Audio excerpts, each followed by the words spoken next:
தமிழ் சினிமாவில் நடக்கிற நிறைய விஷயங்களை வாரம் வாரம் பார்த்துட்டு வரோம். ஸோ இந்த வாரமும் தமிழ் சினிமாவில் என்னென்ன விஷயங்கள் நடந்திருக்குன்னு பார்க்கலாம். ரொம்ப நாளாக எல்லாரும் காத்துட்டு இருந்த ஒரே விஷயம் வந்து புலி ட்ரெய்லர் தான். இவ்வளோ பேரோட எதிர்பார்ப்புக்கு நடுவில் 12 மணிக்கு ஆகஸ்ட் 20 அன்னைக்கு ரிலீஸ் ஆன புலி ட்ரெய்லரை இப்போ பார்க்கலாம்.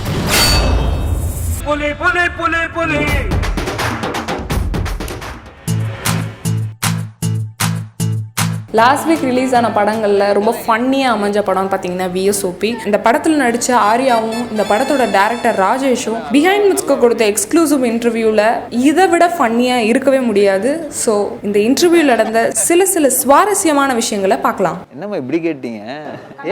ஹலோ, நான் கலாய்க்க சொன்னேன்பா, கேமரால ஆஃப் பண்ண சொல்றேன். என்னன்னா அவன் தழுவிக்கிறான், என்னதான் பண்றான்பா, அவனு மூடு வந்துச்சுன்னு நினைக்கிறேன். இந்த வாரத்தோட சாங் ஆஃப் த வீக் பார்க்கலாம்.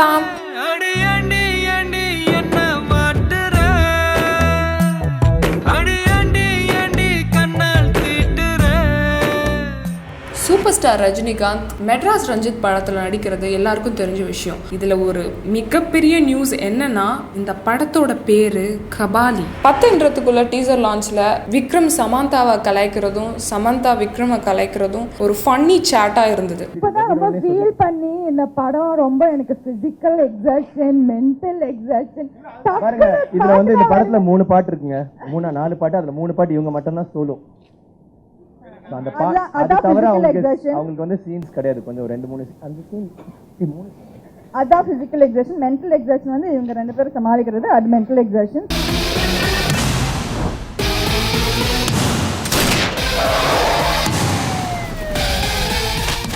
கௌதமி தன்னோட சினிமா பயணத்தை பார்த்தீங்கன்னா தயமாயிடுன்னு ஒரு தெலுங்கு படம் மூலமா தன்னோட பயணத்தை ஆரம்பிச்சிருக்காங்க. இவங்க 80s பீரியட்ல நிறைய பேருக்கு கனவு கண்ணியா இருந்திருக்காங்க. இதை தவிர இவங்களோட பெஸ்ட் மூவிஸ்ன்னு பார்த்தீங்கன்னா நிறைய மூவிஸ் லிஸ்ட் ஆயிட்டு போயிட்டே இருக்கும். அதுல நான் வந்து செலக்டிவா எடுத்த படங்கள்னு பார்த்தீங்கன்னா குரு சிஷ்யன், அபூர்வ சகோதரர்கள், ராஜா சின்ன ரோஜா, நம்மவர், குருதி புனல், இருவர், இப்ப பாபநாசம் வரைக்கும் எல்லார் மனசுலயும் நிறைஞ்சிருக்காங்க. இவங்க கிட்ட நோட் பண்ண வேண்டிய விஷயம் என்னன்னா, நிஜ வாழ்க்கையில இவங்களுக்கு ஏற்பட்ட புற்றுநோயிலிருந்து ரொம்ப தைரியமா மீண்டு வந்ததுதான். Hats off to you ma'am. நிறைய பிரச்சனைகளுக்கு நடுவில் ரிலீஸ் ஆன படம் தான் வாலு. இந்த படம் வந்து லாஸ்ட் வீக் ரிலீஸ் ஆன நிலையில இந்த வாரம் அந்த படத்தோட சக்சஸ் மீட் நடந்துச்சு. அந்த சக்சஸ் மீட்ல பாத்தீங்கன்னா சிம்பு வந்து நிறைய பேருக்கு தேங்க் பண்ணியிருக்காரு. இதை தவிர மீடியா பர்சன்ஸ் கேட்ட நிறைய கான்ட்ரவர்ஷியல் கொஸ்டின்ஸ்க்கும் தைரியமாவே பதில் சொல்லியிருக்காரு.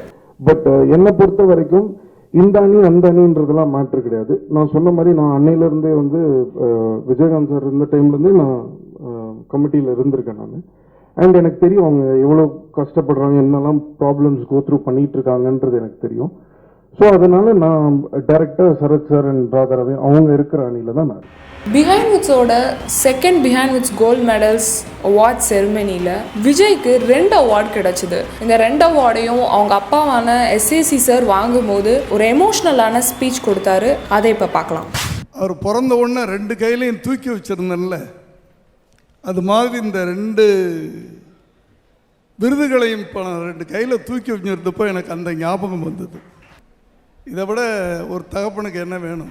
இந்த வாரம் சென்னை பாக்ஸ் ஆஃபீஸ் ரிப்போர்ட் படி லாஸ்ட் வீக் ரிலீஸ் ஆன படங்கள்னு பார்த்தீங்கன்னா வாலுவும் விஎஸ்ஓபியும். ரொம்ப நாள் கழிச்சு வாலு வந்தாலும் சிம்புன்ற பேருக்காகவே இந்த படத்துக்கு ஒரு மிகப்பெரிய ஓப்பனிங் இருந்திருக்கு. அதே மாதிரி பார்த்தீங்கன்னா ஆர்யா சந்தானம் நடிப்பில் வந்த படம் தான் விஎஸ்ஓபி. இந்த படத்துக்குமே வாலுவுக்கு ஈக்குவலா ஒரு நல்ல ஓப்பனிங் இருந்திருக்கு.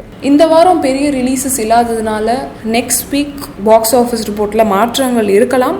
ஸோ பொறுத்திருந்து பார்ப்போம். இந்த வாரம் பார்த்தீங்கன்னா நிறைய பெரிய பெரிய ஈவெண்ட்ஸ்க்கு நடுவில் சின்ன சின்ன ஈவெண்ட்ஸும் நடந்துச்சு. ஸோ அந்த விஷயங்களையும் ஒரு குவிக் ரவுண்டப் பார்க்கலாம். கண்டிப்பாக நான் இந்த மாதிரி ஒரு கேரக்டர் பண்ணதே இல்லை. In terms of look and in terms of character also. ஏன்னா ரொம்ப ஸ்வீட் கேர்ள் நெக்ஸ்ட் டோர் அந்த மாதிரி கேரக்டர் பண்ணணும். பட் ஐ திங்க் இப்போ at this point of time நானும் கொஞ்சம் டிஃப்ரெண்டாக பண்ணணும். அண்ட் கத்தி ரத்தம் கண்டிப்பாக இருக்குது. But I think like he said there's so much comedy, so you won't feel the whole gore and blood of it as much. With Risha was a very, very, very special thing for any newcomer, and on a very human level, she was a very sweet person from the beginning. Usually, or a very hero could work பண்ணும்போது you'll be very anxious. You want to know how she would treat you and stuff. But she's such a sweetheart, and ஒரு நல்ல ஒரு working experience was there. இன்று முதல் என்னுடைய official side ஆரம்பமாகுது. அஃபிஷியல்னு சொல்கிறதுக்கு காரணமே ஒரு அன்அஃபிஷியல் இருக்கிறதுனால தான்.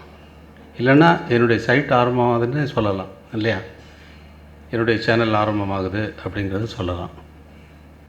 அன்அஃபிஷியலாக உலகத்திலேயே எந்த ஸ்டார்களுக்கும் இல்லாத ஒரு நம்பர் ஆஃப் அன்அஃபிஷியல் சைட் வந்து ரன் ஆகிறது யாருக்குன்னு பார்த்தா அது எனக்கு தான் சத்தியமாக சொல்லலாம்.